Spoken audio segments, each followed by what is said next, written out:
Welcome to Kenton Teaches. Enjoy the video. You start by preparing 2 playable Minecraft windows. You need 2 valid Java accounts and 2 input devices because Minecraft Java lacks native split screen. Once you have Universal Split Screen installed, create a second game directory or use multi-MC and launch a separate Minecraft instance. Open your single-player world, then select Open to LAN so another client can connect. This immediate setup lets you move from preparation to connection without delays.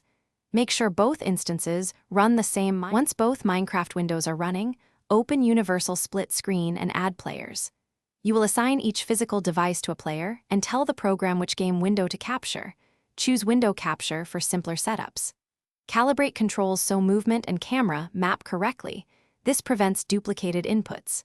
Then, on the second Minecraft instance, go to Multiplayer and join the LAN-hosted world you opened earlier. This maps controllers to separate players and links both clients into the same world with synchronized inputs. Now finalize by testing movement, looking around, and interacting in the shared world. Tweak HUD scale and field of view so both views are usable. If one controller or keyboard isn't responding, close both Minecraft instances, run both the launcher and Universal Split Screen as administrator, then restart and remap devices. Make sure both instances use identical Minecraft versions and separate game folders to avoid conflicts. If problems persist, disable overlays and background input utilities. Those commonly block capture and is the main troubleshooting tip.